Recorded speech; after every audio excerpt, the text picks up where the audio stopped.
Well, thank you very much, and it's great to see you all and that you've resisted the lure of an afternoon in London. And it's been a great conference. I go to lots of conferences, and this is the only conference I've been to where I wish I had brought an autograph book, because there was Jan Gehl just sort of standing next to me, the Oracle of Copenhagen. And there was Jeanette Sadiq Khan walking down the corridor, and not only that, she said hello to me. That's like meeting Meadowlark Lemon, meeting Jeanette Sadiq Khan in the flesh. So we're here, I guess, because we all agree that there is a kind of huge moment of opportunity for cities. That cities in the US and Europe, which once faced decline, are on their way back, and that cities elsewhere are growing rapidly, and they are where the future is going to be made. And so I just want to talk about three things that I think cities will need to grapple with if they're going to take this opportunity, whether that's in the developing world or in the developed. And the first is that cities need systems. We've heard that repeatedly over the course of the last day and a half. They need systems to be efficient at scale, to serve people, and to support economic activity and other things. And so cities without systems become chaotic. But cities also need empathy. They need the empathy that connects people together, which allows a city like Athens to receive thousands of refugees, which gets cities through crisis, in the UK and London, the Blitz, but also feeds the kind of basic sources of cooperation and collaboration which feed creativity and innovation. So cities need a delicate balance of systems and empathy, and what we've heard time and again is that the best systems are designed to help empathy emerge. Empathy is like urban dark matter. It's difficult to spot, but it has to be there because it makes the city work. When we did the Olympics in London in 2012, we amazed ourselves because we actually built everything on time and it then worked, which no one British thought was possible. But not only did we do that, but we, through these people, created this sort of celebratory kind of carnival-like atmosphere of a warm, friendly, welcoming, cosmopolitan city. It's that kind of recipe that cities will need to work at scale. So this is empathy. This is a public signal that people feel comfortable being in a city, out in the open, and being in themselves. This is empathy. This is actually not Paris. This is in the heart of Philadelphia on a May afternoon. And what Philadelphia has done with Center City to bring it out into the open, to bring life out, to create a kind of vibrancy on the street, has helped create a sense that the city can be trusted and it's open. And this is, I suppose, my favorite technology for empathy. This is, I think, a key technology in cities. Can you sit? Go and look around most malls and you can't find anywhere to sit. Actually, all they need to do is provide things like this. And this is one of the best systems for empathy I've ever seen. This is Bryant Park, which uses that simple modular technology to create a system for people sitting and talking. Or Jeanette mentioned this, the river walk in Seoul, how to create a kind of thoroughfare in the middle of an incredibly busy city with little bits of empathy built into it, or potential for that.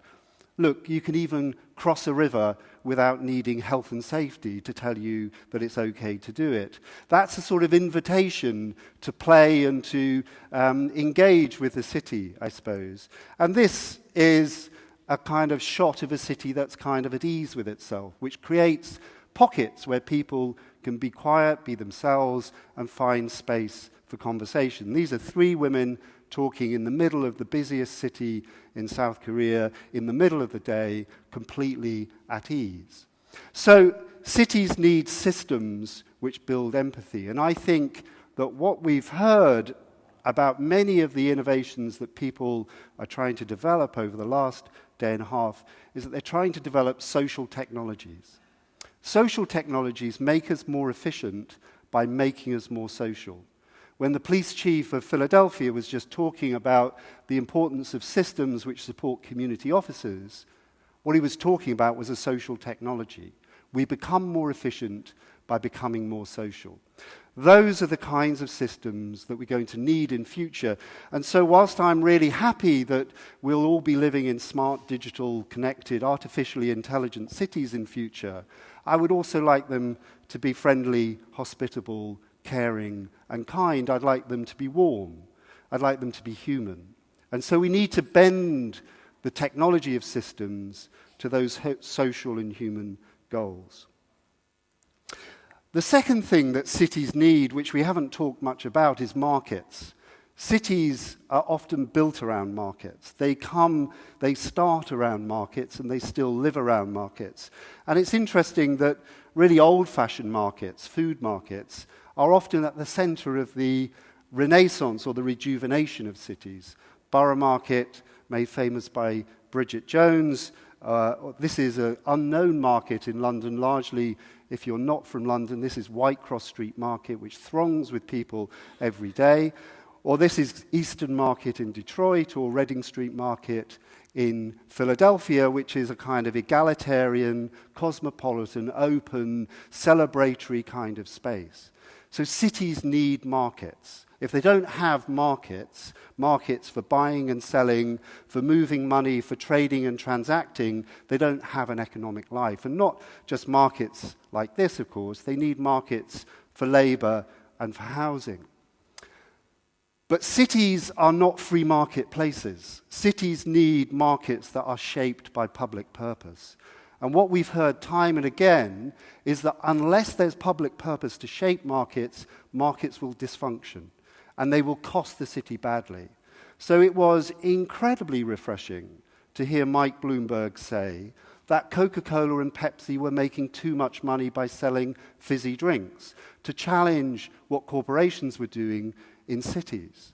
Or if you talk to virtually any city here, one of the biggest issues will be the cost of living, especially for people living on median incomes. If you try and live on £30,000 a year in London, it's quite difficult, because you're in a part of the labour market which is incredibly fluid and competitive, but you're trying to live in a housing market which is stuck and monopolistic. So your costs are going up the whole time whilst your pay is being kept flat. Unless we are prepared to shape markets, we can't make cities inclusive, and if we don't make cities inclusive, they won't remain innovative. So whether it's innovations like this or the kind of public-private partnership we heard talked about between Rio and Waze, or whether it's new forms of public-private partnership in housing and commercial development for offices and tech communities, you name it, we're going to need a new generation of hybrid mutant public-private endeavors to make cities both attractive and affordable for people on modest and median incomes. Cities, I think, need bigger versions of this. If you went on the tour of King's Cross, designed by Argent, you may have seen this space. This is a really good example of the kind of leaving on the table public value rather than trying to take it all for commercial value. Argent did that because actually they take some values to work with them. They care about the kind of communities they build. Or this is just outside Boris Johnson's office, More London. This is a private space, but where the developer has realized they need to create public amenities and public space, and that creates a better kind of commercial environment. So time and again, what we're going to need are these kinds of alliances between public and private to solve city challenges in novel ways which create a city which is affordable and open. In short, I think cities need a model of fair growth. We know now how you can generate and regenerate cities, but in the process create often stark inequalities of income and wealth. We know how to do that. You can see that process at work in many of the biggest cities around the world. The big challenge is how do you get that dynamism and growth and keep the city fair, keep it open, keep it a city for all rather than a city for those who can afford it.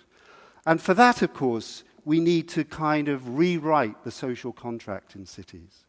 And that's what I see all across the world. People in government, in community groups, civic and social entrepreneurs, in small ways and big ways, trying to rewrite the social contract to knit people together around the place that they live. So this is the third thing, then, that you need. You need systems which are capable of generating empathy. You need markets which can serve a public purpose, but you need good government. So we've heard stories from Athens, from Bristol, from Washington, from Accra about what good government might mean, and of course, actually mayors are a very important part of that. But actually, if you look at this city and why this city works, it partly works because of Boris and the mayoralty that's been created, but actually it's a patchwork state of 33 boroughs. And the fact that it's a patchwork state means there's a kind of distribution of power and initiative. And actually, the identification of people with London looks more like this. It's a patchwork of hundreds of different places. No one in London comes from London. They come from Stoke Newington, or Fulham, or Hackney, or Highbury. So people in London have sort of hyphenated identities. They come from London and they come from a particular part of it. And the most important bit of what makes London work is that the citizens are largely self-governing. Because most of the time, government is too distant, too clumsy to sort anything out, so basically you have to sort it out yourselves. The most impressive thing about living in London is the deep sense of daily civility in a highly cosmopolitan, very fluid and extremely dynamic city. It is not the effectiveness of the GLA or even the boroughs, it's the capacity of the citizens to govern themselves together. So that's what you see here clearing up in the wake of the riots, or you saw, of course, in the situation of the Olympics.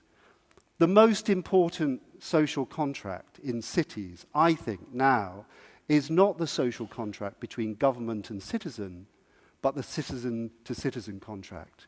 What we do in cities is we govern one another most of the time, and the role of government is to help us conduct that exercise in collaborative self-governance. And that is when cities become really dynamic. So what we need, I think, are these three things. We need systems that help generate empathy and relationships. Social technologies which make us efficient by making us more social. If systems are too strong, they're too heavy, they're too inflexible, they don't leave enough room for the vernacular, for the daily, for the citizen. If systems are too weak, you get chaos. So you need the right balance that builds the capacity of citizens to govern themselves. You definitely need markets, because without markets to buy and sell, to trade and exchange, cities don't have an economy. But if markets are too powerful, they lead to dysfunction. They lead to inequality. They don't address externalities. They won't allow you to address the whole city. So you need markets shaped by public purpose. And you need government that encourages self-governance. So those three things, I think, are absolutely vital to what we want to do in the future in cities. And if we follow those very simple recipes, I think, we'll stand more of a chance of being successful. And I think the really interesting thing about cities, Jan Gehl talked about, is that sense of hunger. Why is it that cities now excite our imaginations, excite our hopes so much? Because we like the kind of people we become when we go to cities. Cosmopolitan, civil, open, tolerant, innovative, creative, attached. That's what we like about cities. And cities have this spirit, this sense of hope and vitality. And when you talk to people in London, even people who are struggling, who haven't really got enough money to really enjoy the city to the full, you ask them what it is that's drawn them here. It's essentially the sense of being part of some great drama. They want to be part of the city because it allows them to think of living a bigger life. That's what we've got to enable, to hope for, to allow people to do. Or as the brilliant mayor of Athens, if you saw him, in that extraordinary display of optimism, compassion, and hope in a city which had been battered by austerity and then a refugee crisis, said, tomorrow's another day. And that's the spirit of the city. Tomorrow is another day. Thank you very much.